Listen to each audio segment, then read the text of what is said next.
Hi, my name is Nicholas Mercer, and my topic for the term paper is smart growth, and more specifically, the adaptability of smart growth. Smart growth is a design movement focused around improving cities and reducing environmental impacts of the building environment. Characteristics of the movement include mixed land uses, walkable neighborhoods, and a variety of mass transit systems. The movement has many pros and cons that will be discussed later on, but the overall pro of the movement is to reduce the impacts buildings have on the environment, while also trying to improve the economy and society as a whole. Supporters of the movement see smart growth as an opportunity to save the environment through preserving what natural landscapes still exist, and by creating built environments that are built from environmentally friendly materials that have minimal negative impacts on the environment, by also creating more job opportunities through these types of developments. Opponents of the movement claim smart growth is unnecessary based on the fact that natural landscapes have already been depleted to the point of no return, and that any money allocated towards smart growth is a waste. The question being researched is, how is smart growth adapted to specific cities to address certain concerns or issues of a region? In order to address the question, one must look into what makes a smart growth city successful and what policies must be implemented based on the current status of the city. Additionally, addressing the negative effects of smart growth can begin to help understand what goes wrong in cities trying to implement smart growth opportunities to help cities in the future who are considering smart growth policies.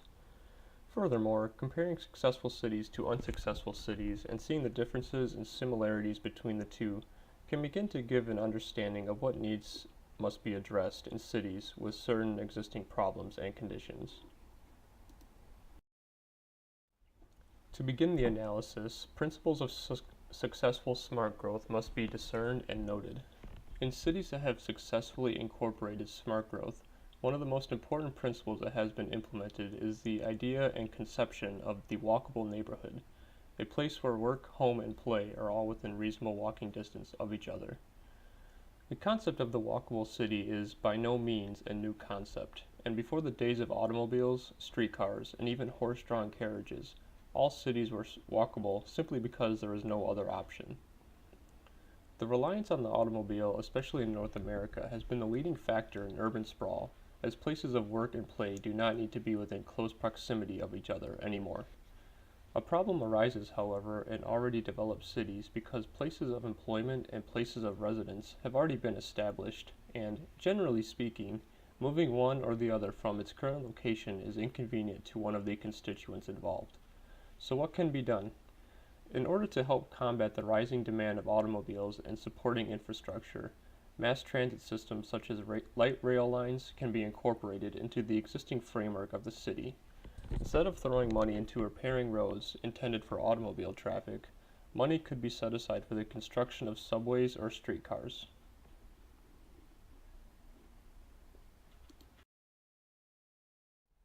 The next leading principle to a successful smart growth city is the mixing of land uses.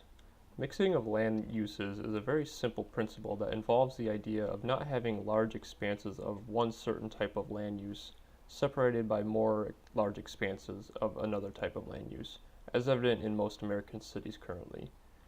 The mixing of land uses has run into a number of issues, however, particularly in the zoning maps of cities that were developed decades ago by city municipalities. Cities have been quite reluctant to move away from these zoning maps and, as a result, have seen commuting times and traffic increase significantly due to longer distances people have to travel to get to and from work, recreational areas, and so on. The only plausible solution to this problem is to simply change the way zoning maps and ordinances are drawn up, and all of that starts at the top of government with zoning boards and city planning. Benefits of mixed-use zoning include increased pedestrian traffic, revitalized downtown centers, as well as increased property values and taxes. If mixing of land uses were to become more prominent, the reliance on the automobile would drop significantly, which would lead to the decreased demand for the supporting infrastructure of the automobile, which leads into the last major principle, which is the preservation of natural landscapes and environments. Natural environments, also known as open areas, are disappearing at an alarming rate nowadays. And a large part of that is due to urban and suburban expansions and sprawl, along with commercialization and industrialization. Forests are also being cut down to make way for all of these developments, which is not only contributing to global warming, but is also causing the endangerment and extinction of certain species of wildlife. Additionally, farmland and grazing land for cattle and herds is also negatively affected by the increasing sprawl of urban and suburban developments. This type of development simply cannot continue, but a leading contributor to the problem is the strict zoning regulations currently in place in most municipalities. Recent regulations have started to come into effect in several states across the country, providing municipalities with incentives to actually restrict renovation projects to existing infrastructure, such as roads and abandoned buildings, to help increase the amount of open areas within a city. Incentives such as these could be pivotal moving forward in city planning to help restore natural environments and to attempt to reverse the effects of global warming.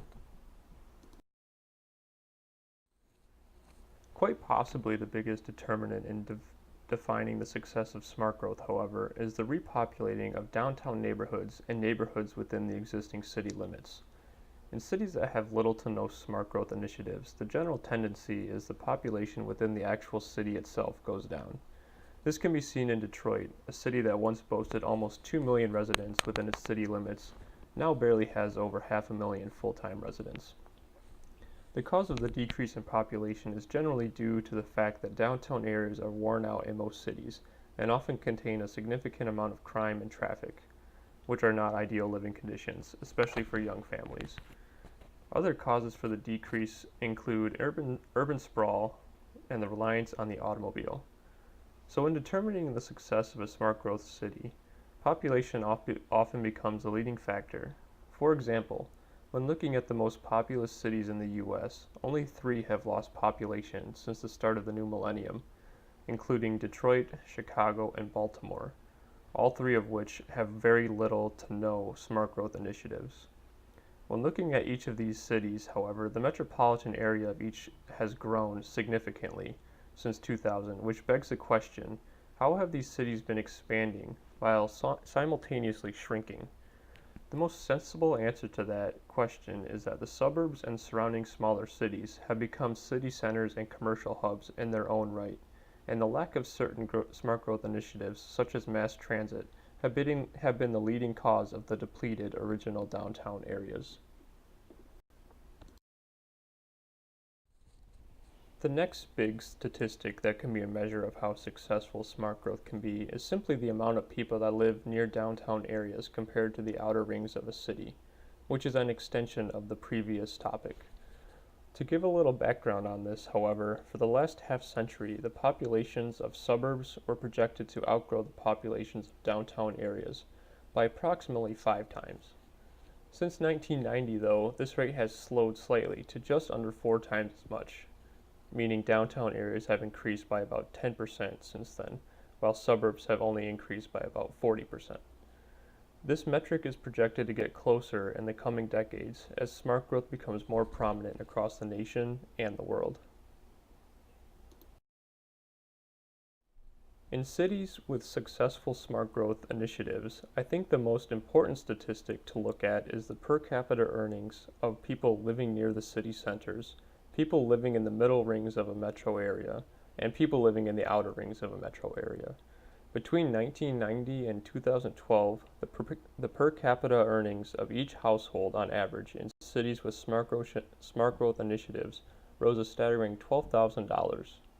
This rise in earnings shows that not only are people moving closer to city centers, but that cities are actually making strides to help bring back people to downtown areas.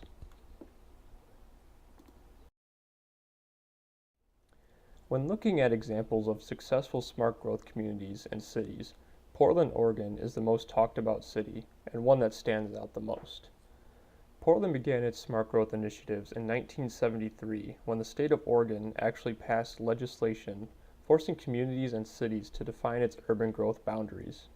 This legislation passed by the state was a rather smart thing to do because it helps cities focus on improving the existing urban fabric of their neighborhoods and suburbs instead of simply expanding and building away from the bad parts of cities, as is the case with many large metropolitan areas in the United States. Returning to Portland, however, techniques that were implemented in their smart growth policies include walkable neighborhoods and downtown areas, easy access to mass transit, and turning slums into successes. The walkable neighborhoods and downtowns are a subset of the mass transit initiative Portland had. Portland wanted a majority of its office buildings and residences to be in walking distance of mass transit, so when the master plan of the city was developed, a staggering $2.4 billion worth of office buildings and residential complexes were built, all within reasonable walking distance of light rail transit.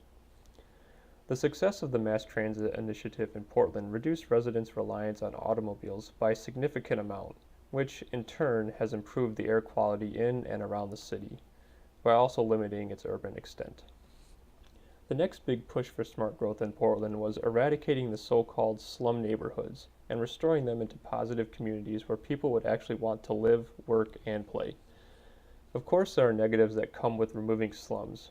Gentrification is almost inevitable, which makes it hard for low-income families to continue living in their current apartment, condo, or home. Fortunately for Portland, they planned ahead for this and are currently building about 1,000 publicly subsidized affordable housing units each year. This number was back in 2000, so the number might be slightly less, but in a city of around 650,000, building 1,000 affordable housing units a year, even if it was only for a short period of time, should be sufficient to support the lowest income families who could not afford other types of housing. Portland to this day remains the prototype for smart growth communities in the U.S., and despite several failures, is more often than not a successful precedent.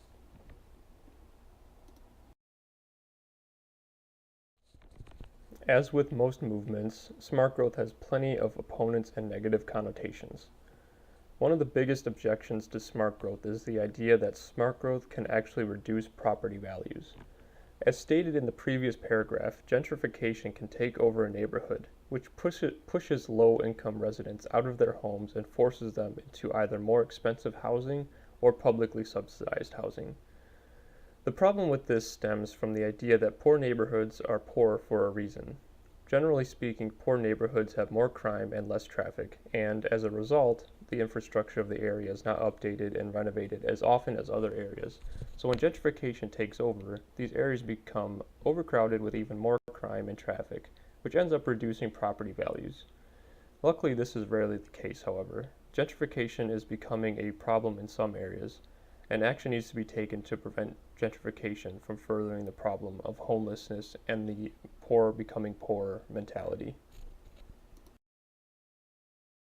Sprawl is another objection to smart growth. When most people think of smart growth, they think of it as more compact development that takes place within the existing framework of a city, and for the most part that is true. Certain cases do exist where smart growth actually contributes to urban sprawl, however. For example, pretend Portland did not put a limit on its intended city boundaries, and instead of building within that boundary, the city just continued to grow outwards into a sprawling metropolis. Over time, low-density development would have likely taken over, Los Angeles for example, and the urban fabric would stretch for miles and miles, removing natural environments and landscapes along the way. Now, of course, the only possible way for smart growth to contribute to urban sprawl is if the original initiative is poorly defined or has poor master planning and management, which is rarely the case. The last major objection to smart growth would be that if it restricts the rights of property owners, and this might actually be the most proven negative of smart growth.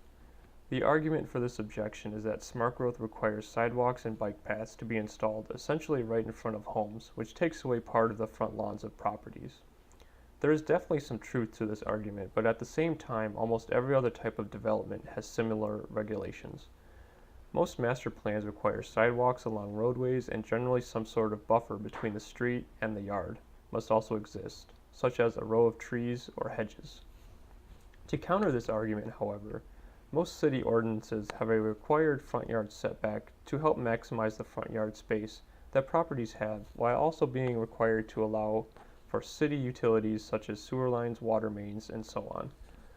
Additionally, if smart growth plans were planned out correctly, roadways would be narrowed due to the decreased amount of vehicular traffic, and the remaining space would be used for bike lanes and sidewalks. When looking at cities that have either been unsuccessful or have not implemented smart growth initiatives, Detroit, Michigan comes to mind. Living in the Detroit metro area myself, it is evident that little progress has been made in regards to smart growth. The downtown area is starting to incorporate more smart growth options such as bike lanes and mass transit, but a number of issues still exist. In regards to bike lanes, safety is a huge issue right now because a majority of the bike lanes are located directly next to or on existing streets, and motorists give little care to bicyclists that are next to them. To address this problem, a buffer zone needs to exist between vehicular traffic and bicycle traffic. Mass transit has always seemed to be an issue in Detroit as well, and it really all began with the People Mover. The People Mover was supposed to be similar to the L train in Chicago, but several problems arose soon after its conception. The first problem was that there simply was not enough funding for the project, which severely limited its route and access to other parts of the city. The second problem is that the People Mover was built in the 1970s, which was the start of the significant population decrease within the city of Detroit. The new Q line has also not lived up to the hype just yet, as ridership has not even come close to what was expected. The initial expectations were 5,000 to 8,000 riders per day, and so far the Q line is averaging just under 3,000 per day. Obviously some growing pains are to be expected, and the company expects that as more rail is built and as people adjust to the new mode of transit, that ridership will eventually hit the projected numbers, but it is not off to a good start.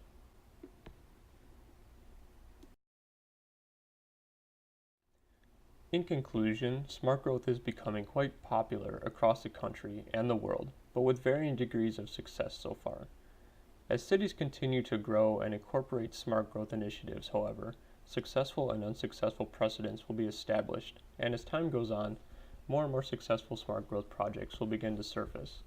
When all is said and done, however, cities are going to have no choice but to implement smart growth initiatives eventually, because as natural environments continue to be destroyed, and the more climate change is negatively affected, smart growth is one of the most obvious solutions to combat the problems. Lastly, without smart growth, cities will become almost unbearable to live in due to the amount of traffic and congestion that will be happening in the near future. Lastly, these are just the references that I used for my paper and presentation. Thank you for listening.